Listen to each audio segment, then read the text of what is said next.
Estamos grabando. Bueno, mis hermanos, entonces, el tema que vamos a hablar ahora es relacionado con la confesión de Cesarea de Filipo. La confesión Cesarea de Filipo se le llama así porque fue la confesión que hicieron los apóstoles en la ciudad de Cesarea de Filipo, ¿verdad?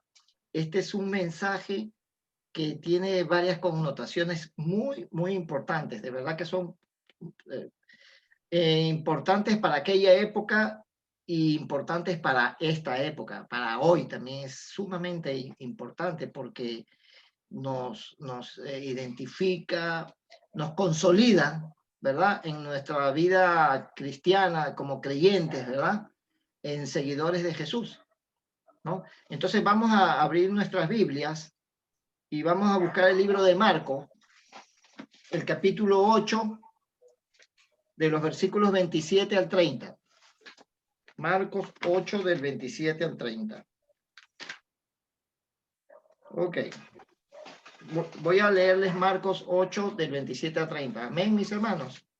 ¿Lo tienen?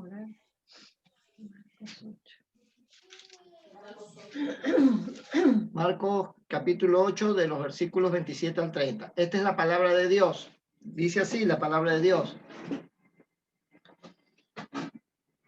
Salieron Jesús y sus discípulos por las aldeas de Cesarea de Filipo. Y en el camino preguntó a sus discípulos diciéndoles: ¿quién dicen los hombres que soy yo? Jesús le pregunta a sus discípulos: ¿quién dicen los hombres que soy yo?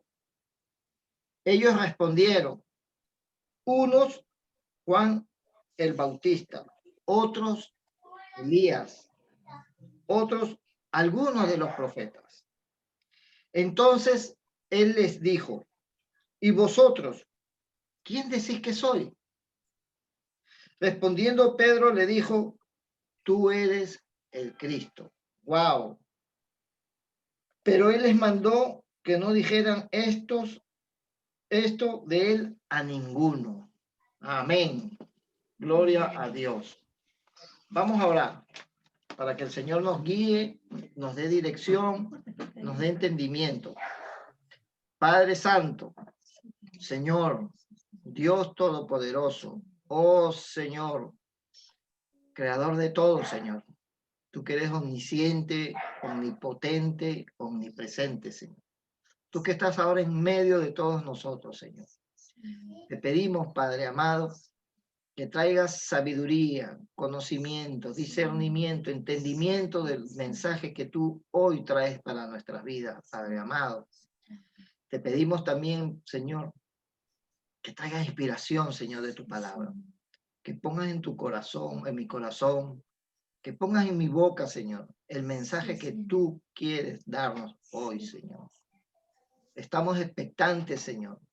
Tenemos un corazón dispuesto, Señor, para recibir tu palabra, tu mensaje, para saber más de ti, Señor, para que tú sigas guiándonos por el camino, Señor, al cual tú nos has llamado, Señor. Y te damos gracias por eso en el nombre de Jesús. Amén. Amén.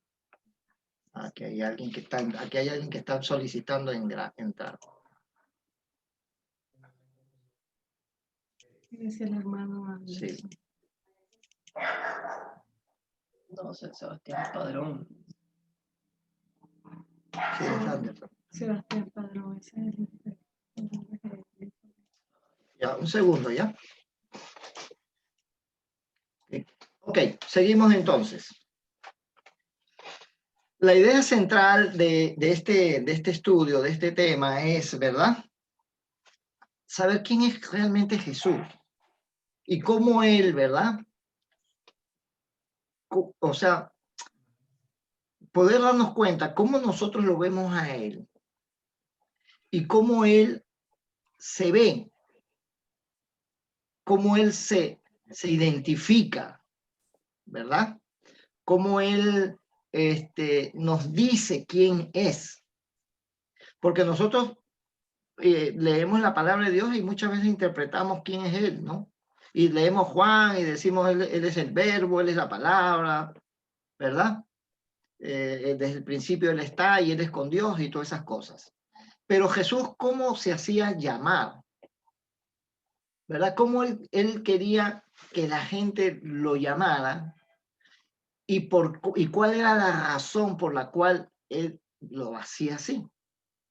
¿Verdad? Nosotros sabemos también, ¿verdad?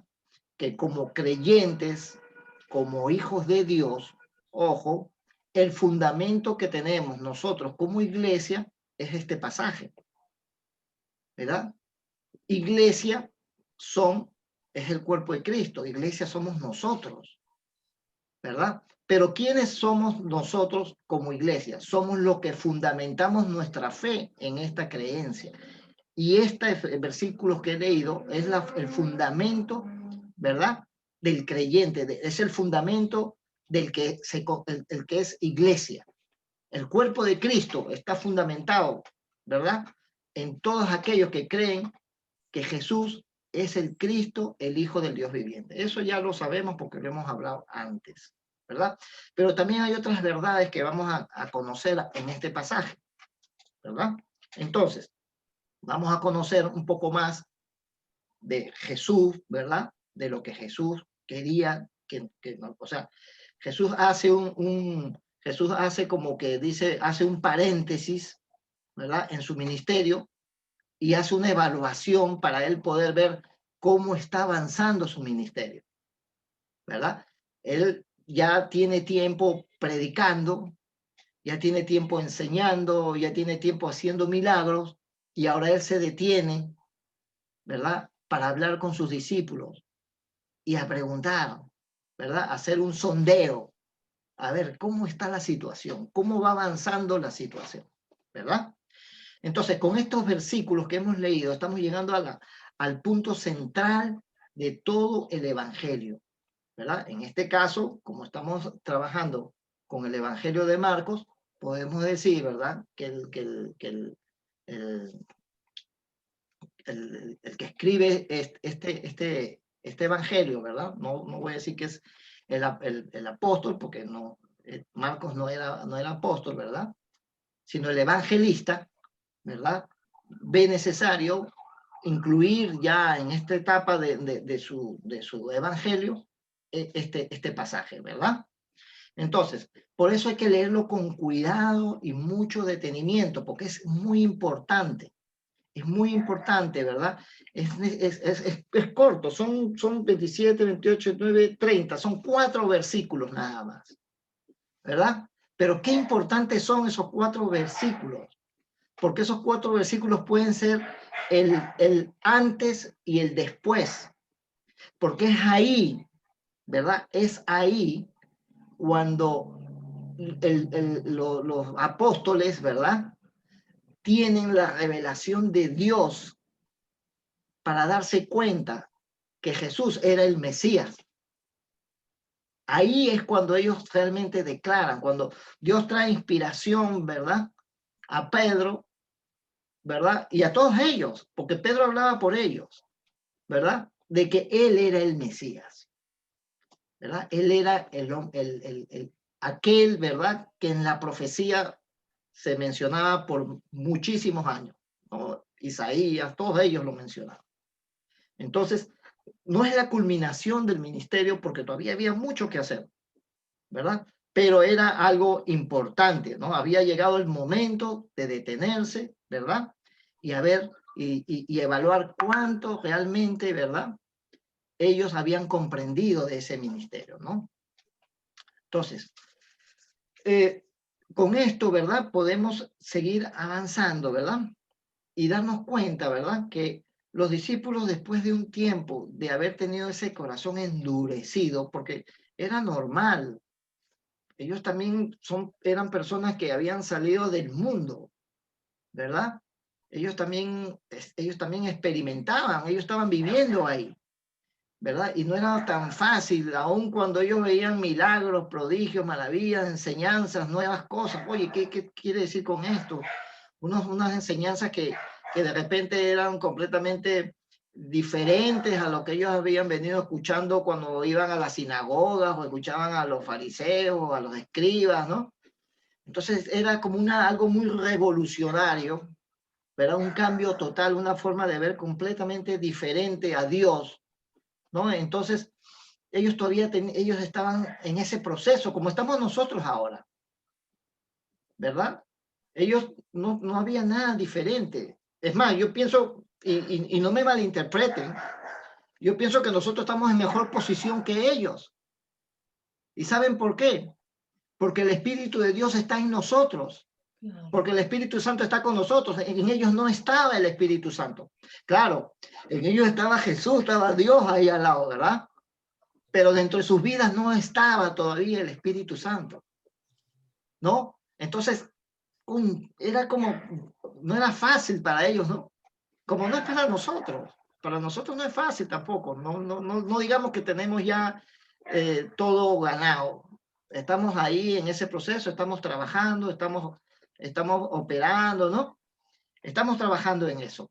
Pero sabemos que mientras, o sea, algunos van más rápido, otros más lento, pero eso al final no es tan importante como el hecho de lo que hay en nuestro corazón de cara a Él, ¿verdad? Yo creo que eso es lo más importante, la honestidad que tiene uno dentro de uno, ¿verdad? Que está buscando a Dios.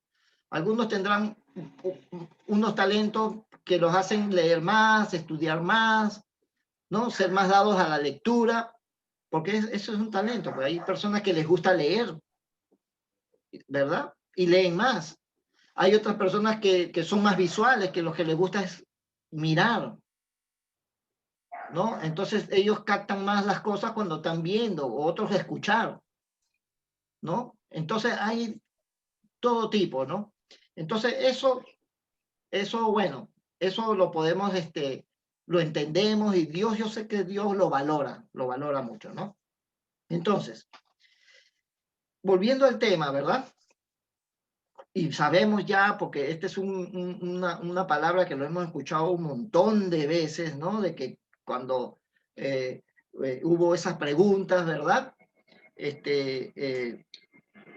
Pedro dice, no, sí, tú eres el Cristo, el Hijo del Dios viviente, ¿no? Pero él, a pesar de esto, ¿verdad? Jesús les dice que no le digan a nadie, que no hablen con nadie, ¿no? Esa confesión, que no la comenten. Y es extraño, ¿no? Porque si él está llevando un ministerio para que la gente pueda conocer a Dios, pueda darse cuenta que él era el Mesías, ¿verdad? Es extraño que después que ellos, el Dios mismo les revela que él es el Mesías, que él es el Hijo de Dios, ¿verdad?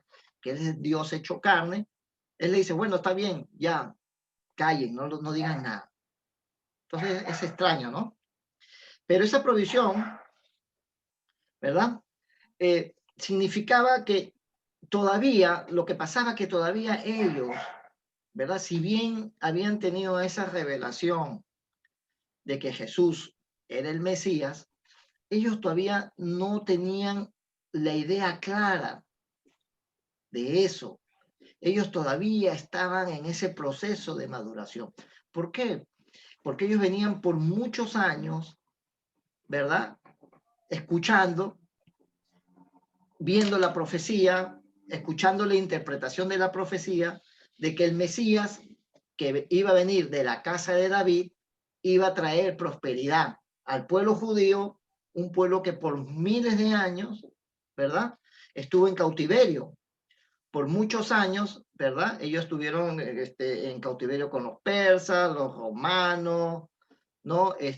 Sí, los romanos, los persas, toda esa gente, ¿no? Por muchos años ellos vivieron, los egipcios, ¿no? Entonces ellos recordaban y mucho, ¿verdad? La vida que había tenido el pueblo de Israel en la época del rey David. Y como la profecía decía de que el Mesías iba a venir de la casa de David, ellos estaban esperando un hombre como David, que pudiera traer libertad, prosperidad a ellos. Entonces la gente no estaba preparada, ¿verdad? No estaba preparada para recibir el verdadero mensaje de Jesús, porque la revolución que Jesús iba a dar no era una revolución armada, física, sino era una revolución espiritual. Y es por eso, ¿verdad?, que Jesús le dice, esperen, no digan nada, todavía la gente no está preparada para eso. E inclusive ellos mismos no estaban preparados para eso, ¿no? Tanto es así, ¿verdad?, que acuérdense esto, ¿verdad?, que Jesús, ¿verdad?, luego de ese mensaje, les dice que él va a morir en la cruz, ¿no? Si vemos el mismo capítulo 8, el versículo 31, posterior a eso, a lo que hemos leído, mira lo que les dice, ¿verdad? Marcos 8:31, lo voy a leer, que le era necesario padecer mucho y ser desechado por los ancianos, por los principales sacerdotes y por los escribas, y ser muerto y resucitar al tercer día. Imagínate ese mensaje que Jesús le da. Entonces, después que ellos han entendido que Jesús es el Cristo, el Hijo del Dios viviente, enseguida Jesús le dice que va a morir en la cruz, que es necesario morir en la cruz. Entonces ellos dicen, pero bueno, pero si si nosotros te decimos que tú eres el Mesías, si nosotros te decimos que tú eres Dios, ¿cómo es posible que vas a morir? ¿Cómo es posible eso? ¿Verdad? ¿Cómo es posible que el ser humano pueda matar a Dios? Y es ahí cuando Pedro, ¿verdad?, cuando Pedro en el versículo 33 y 32, creo, sí, así es, ¿verdad?, les dice o sea, le dice al Señor, y lo voy a leer mejor, ¿verdad? Pedro 8, 31 y 32, Pedro 32 y 33 dice, ¿no? Eso les decía claramente. Entonces Pedro lo tomó aparte y comenzó a reconvenirle. Pero él, volviéndose y mirando a los discípulos, reprendió a Pedro diciendo, quítate delante de mí, Satanás, porque no pones la mirada en las cosas de Dios, sino en las cosas de hombres. ¡Wow! ¿Se dan cuenta? O sea, mira todo lo que pasa en ese episodio, ¿verdad? Ellos logran entender que Jesús es Cristo, Dios hecho hombre. Pero enseguida Él les dice que Él va a morir en la cruz. Y Pedro sale a decirle, no, tú no puedes morir en la cruz. Y Él le dice, apártate, Satanás. No, le dice, apártate, Satanás. ¿Verdad? ¿Por qué? Porque ellos todavía no habían entendido realmente, ¿verdad?, quién era el Mesías, ¿no? Como les dije, su concepto de Mesías era un concepto visto a los ojos del hombre. Ellos veían al Mesías como un hombre más, pero un hombre bendecido. ¿Se acuerdan? Ellos traían la historia de Israel, una historia de peleas, de conquistas, ¿verdad? Una historia donde Dios les daba las victorias, donde Dios se les presentaba y les decía, yo soy el comandante de Dios, yo voy a pelear sus batallas. Dios les decía, hagan esto, hagan aquello, y ganaban, y triunfaban, ¿verdad? A Salomón le dio riquezas, a David lo bendijo hasta más no poder. El reinado israelita en el pasado era muy próspero, pero toda esa prosperidad también los llevó a apartarse de Dios. Por eso fueron cautivos a Babilonia, y por eso hubo juicio y tantas cosas que pasaron ellos, ¿verdad? Entonces ellos estaban esperando un Mesías así, y esa era la razón, ¿no?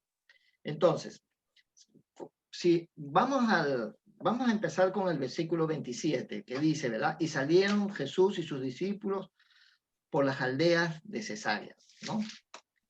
De Betsaida, el Señor salió con sus discípulos hacia el norte, hacia la región de Cesarea de Filipo. O sea, Él se traslada, Él sale de Galilea hacia una zona, ¿verdad?, donde predominaba, ¿verdad?, predominaba la creencia de los romanos, ¿verdad? Entonces el propósito de él era alejarse de las multitudes que lo seguían, y se fue a un lugar donde quien donde las ideas, donde lo que prevalecía era el César, ¿verdad? Donde la gente adoraba al César, ¿verdad? Donde había un culto al César, porque el César que era el emperador romano, él pues se consideraba Dios. Él se consideraba un Dios, ¿verdad? Y la gente tenía que adorarlo. Y justamente él va a ese lugar y se va con sus discípulos a ese lugar, y es ahí donde él hace esa pregunta. Ahí, en medio de ese lugar, imagínate, donde está toda la influencia de todo lo que era los gentiles, donde todo lo que era contrario a los judíos, ¿verdad? A las creencias de Dios, el plum lleva a sus apóstoles y les hace esa pregunta, ¿verdad? Entonces no nos deja de llamar la atención, ¿verdad? Que en medio de esa ciudad tan helenizada, como dice quien hace el estudio, ¿verdad? El estudio bíblico, ¿verdad? Llenas de idolatría, del culto al César, ¿verdad? Jesús elige para ir y hacer esa pregunta. Como que tú te metas en el lugar donde están todos tus enemigos y tú agarres, ok, o sea, tú eres de la alianza y te vas a la baja de la U a levantar tus banderas de la alianza, imagínate, te caen encima, ¿verdad?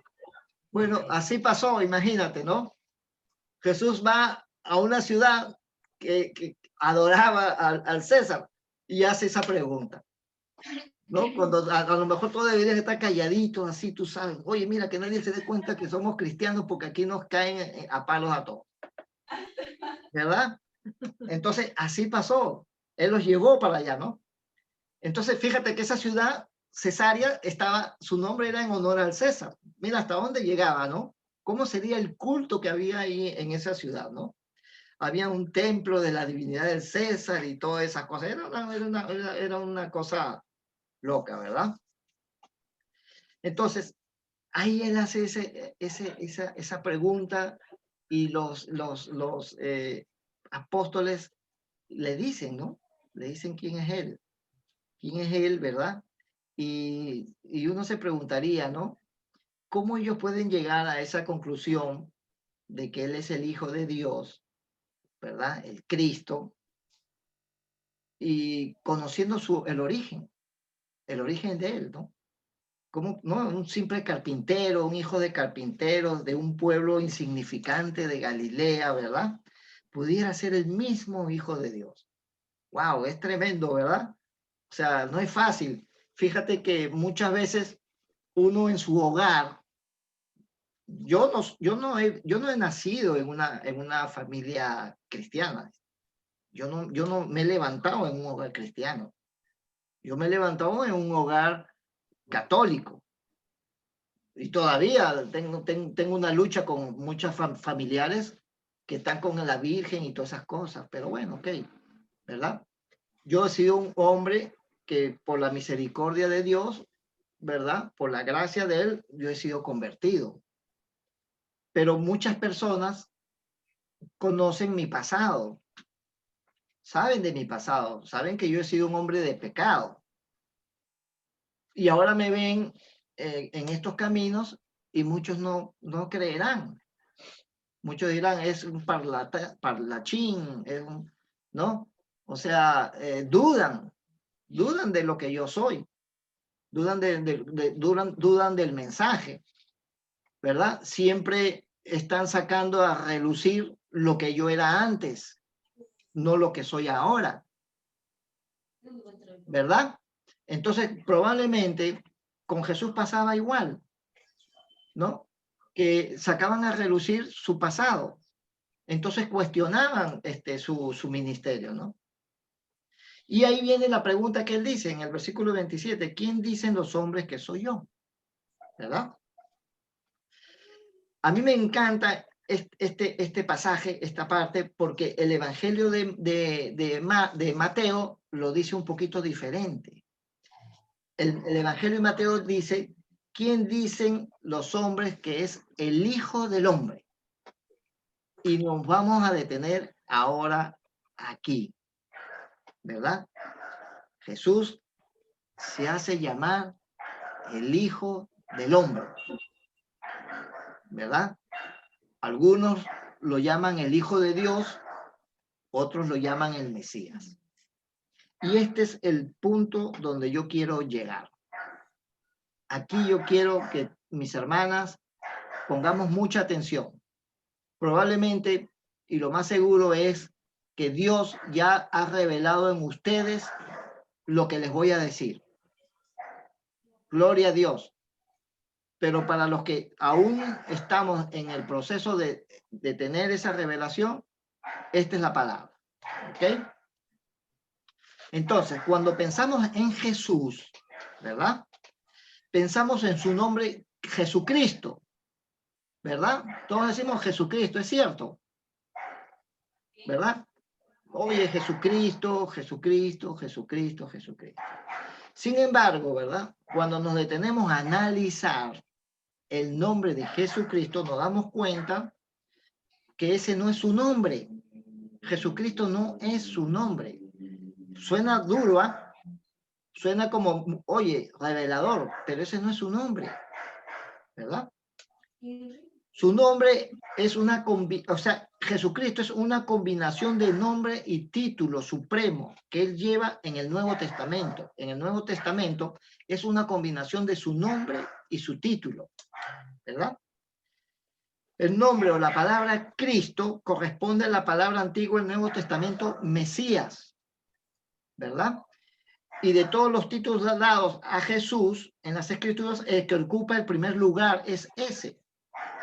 En términos de frecuencia numérica es Cristo. O sea, si tú lees, ¿verdad?, las Escrituras, el que ocupa el primer lugar en mencionarlo es ese, Cristo, ¿verdad?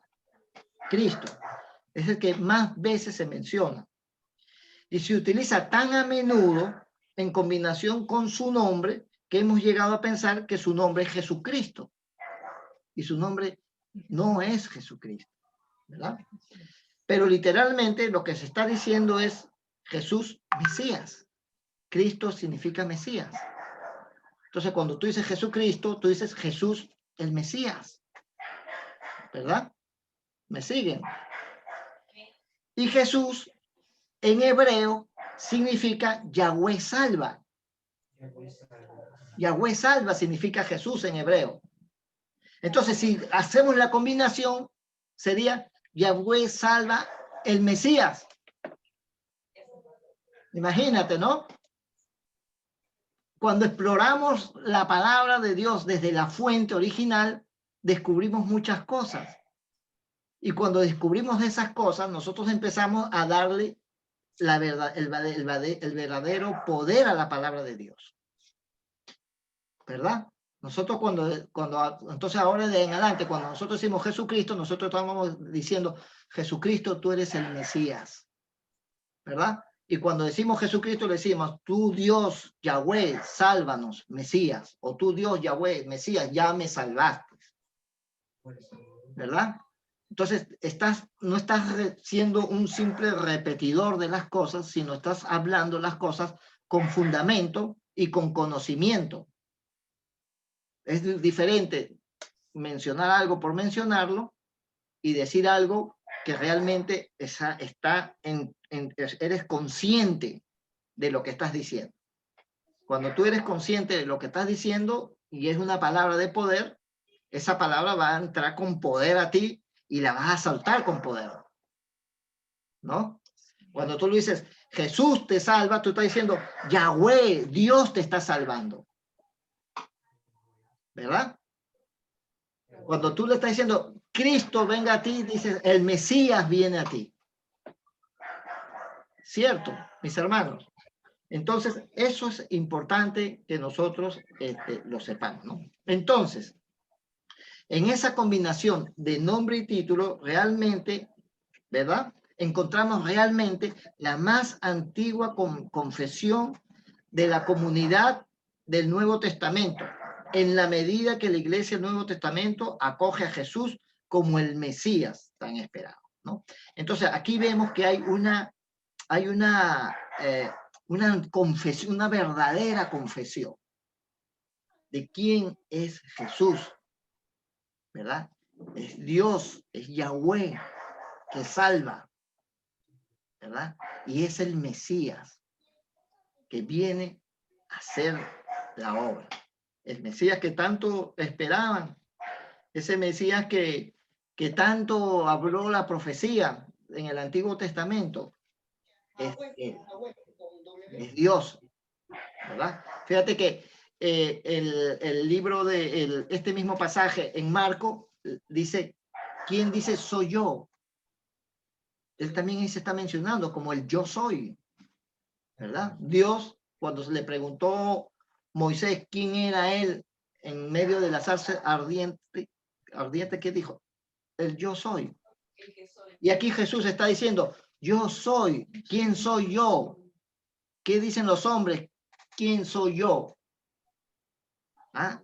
Esa es una de las veces en que Jesús está diciendo al hombre que él era Dios. ¿Qué dicen los hombres? Que soy yo, Dios, Yahweh, Jehová. Eso es lo que él estaba preguntando. Y él quería medir el grado de espiritualidad de las personas. Y yo me pregunto ahora, ¿cómo mido yo ahora el grado espiritual de ustedes ante esa revelación? ¿Mm? ¿Cómo estamos nosotros ante esa revelación? ¿Verdad? ¿Lo creemos, no lo creemos? ¿Nos impacta el conocer que eso es así? O sea, a mí, esta palabra a mí me ha tenido como más de un mes meditándola, hablándola, pensándola, queriendo transmitírselas a ustedes, pero no me sentía seguro. Yo no me sentía seguro de dar esta palabra. Y la he dejado, y yo les digo, tengo un montón de tiempo con esta palabra, ¿verdad? Hace tiempo, yo creo desde que empezó la pandemia, yo escuché un estudio relacionado a la confesión de cesárea por el pastor Sproul, y a mí me impactó de una manera impresionante. Y yo siempre dije, oye, yo tengo que hablar de esto, yo tengo que hablar de esto, pero no terminaba de hablar de esto, no sé, pero ya, lo hablé, ¿verdad? Entonces, este secreto mesiánico, ¿verdad? Que se encuentra particularmente en el Evangelio de Marcos, ¿verdad? Viene a nosotros hoy, ¿verdad? Entonces, ahora, aunque el Hijo del Hombre, Jesús se hace llamar el Hijo del Hombre en Mateo y en muchas otras cosas más, aunque el Hijo del Hombre, fíjense este otro detalle, aunque el título Hijo del Hombre ocupa el tercer lugar en todas las veces que se menciona en la Biblia, en términos de frecuencia, ¿verdad? General, en términos de frecuencia general, ¿verdad? De títulos de Jesús que usa en el Nuevo Testamento. Generalmente quien usaba ese nombre era el mismo Jesús. O sea, el mismo Jesús. A ver, un segundo.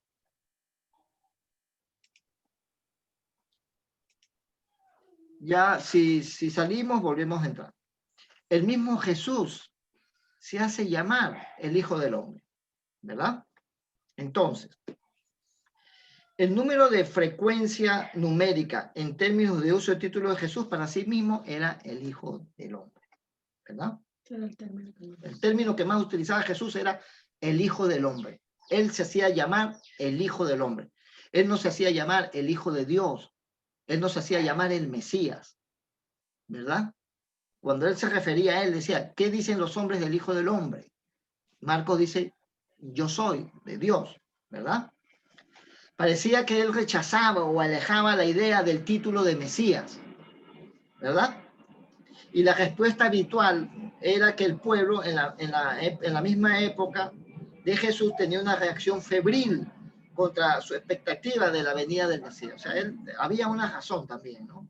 Y era porque la gente podía interpretarlo mal y seguro si él se hacía llamar el Mesías y la gente creía que era el Mesías, iban a querer llevarlo seguro a la ciudad y ahora aquí tenemos al rey y querían sublevarse contra el pueblo, contra el dominio romano, y eso iba a traer muchas consecuencias, las cuales iban a impedir que realmente Jesús cumpliera con su ministerio, cumpliera con lo que él había venido, que era ir a la cruz a morir por nosotros, ¿verdad? Entonces, la respuesta de Pedro es, tú eres el Hijo de Dios, ¿no? Entonces, en todo lo que hemos conversado, hay 3 títulos que aparecen aquí en la mesa, vamos a decirlo así, sobre Jesús, ¿verdad? El Hijo del Hombre, Cristo y el Hijo de Dios. Hay 3, ¿no? Que estamos escuchando ahora, ¿verdad? Vamos a prestar mucha atención en el Hijo del Hombre, que es como Jesús le gustaba que lo conocieran. Jesús le gustaba que lo conocieran como Hijo de Hombre, no como Mesías ni como Hijo de Dios, ¿verdad? Y es uno de los títulos más importantes para Jesús en el Nuevo Testamento, ¿verdad? Sin embargo, al mismo tiempo, uno de los que con frecuencia es el más mal entendido. Es el título Hijo del Hombre es el que con frecuencia mal entendemos. No, y es lo que hoy vamos a entender. Porque es importante que nosotros sepamos por qué Jesús se hacía llamar el Hijo del Hombre. Y era su título preferido, vamos a decirlo así, ¿verdad? Hijo del Hombre, ¿verdad? Y hay una diferencia entre lo que es Hijo de Dios e Hijo de Hombre. Qué extraño, ¿verdad? Oye, qué raro, ¿cómo el pastor va a venir ahora aquí a decirme que Hijo de Hombre e Hijo de Dios tiene una diferencia? Pues sí la hay. Sí la hay, ¿verdad? Entonces, y dada la confesión histórica de esto, ¿verdad? De la naturaleza dual de Jesús, el que tenía naturaleza divina y una naturaleza humana, la tendencia de la gente es asumir que cuando Jesús se refería a sí mismo como el Hijo del Hombre, estaba hablando de su naturaleza humana. Y cuando se refería al Hijo de Dios, se estaba refiriendo con una relación, a la relación de su naturaleza divina. Y eso no es así. Eso es equivocado, ¿no? Tendemos a creer que cuando él habla de Hijo de Hombre se está refiriendo a su naturaleza humana, como hombre, como tú y como yo. Y cuando él hablaba o se dirigía a él como Hijo de Dios, creemos nosotros que se está refiriendo a su divinidad. Y para sorpresa, es casi todo lo contrario, ¿verdad? No vamos a dejar de decir que el Hijo de Dios, decir Hijo de Dios, tiene una relación divina, ¿verdad? Pero el Hijo de Hombre, wow, tremendo, ¿verdad?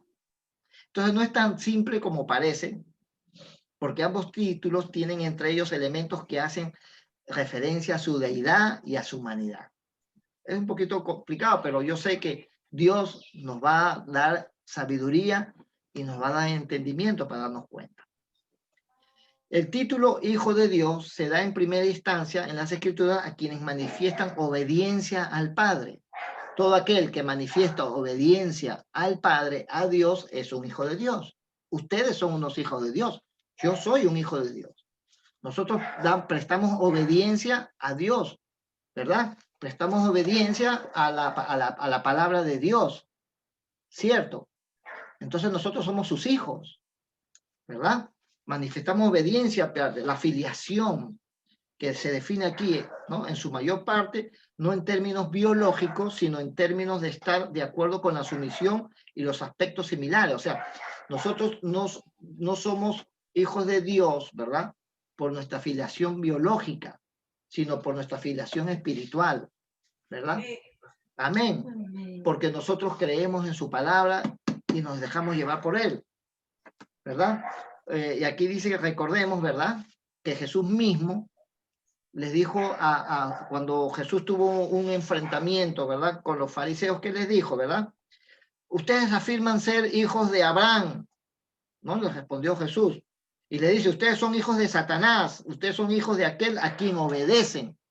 Entonces Jesús estaba mostrando ahí, ¿verdad? ¿Quiénes eran hijos? Hijos son aquellos que obedecen a alguien, a algo, ¿no? Porque él dice, ustedes dicen que son hijos de Abraham, pero ustedes son hijos del diablo, porque ustedes obedecen lo que hace el diablo, ¿no? Entonces, ¿quiénes son hijos? Según lo que Jesús decía ahí, aquel que obedecía a alguien, a algo. ¿Cierto? Entonces, ahí estamos viendo una definición que hace Jesús del hijo. ¿De quién es hijo? ¿Ok? Entonces, siguiendo, ¿verdad? Hijo de Dios también contiene en cierta frecuencia en el Nuevo Testamento indicaciones claras de la filiación eterna y deidad de Jesús. Es cierto, o sea, también podemos encontrar alguna filiación, ¿verdad? Divina de Jesús con eso. Pero Jesús, cuando él se habla como hijo de hombre, él estaba refiriéndose a otra cosa, ¿no?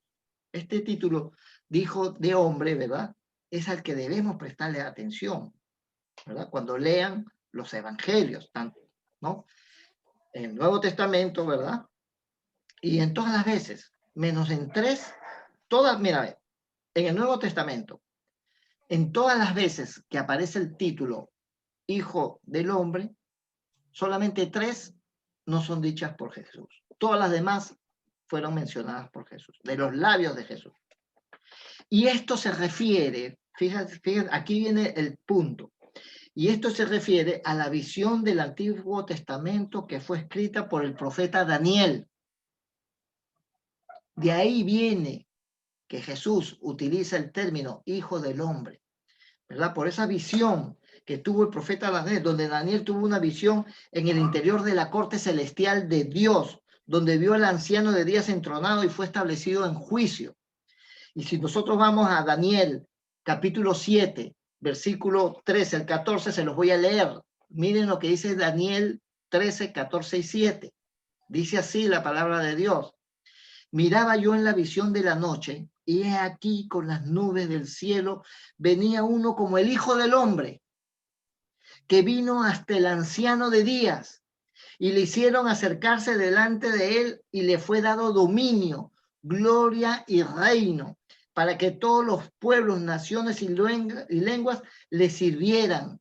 Su dominio es dominio eterno, que nunca pasará, y su reino nunca será destruido. Amén. Ese es Jesús, el Hijo del Hombre, ¿verdad? De modo que el Hijo del Hombre es una persona celestial.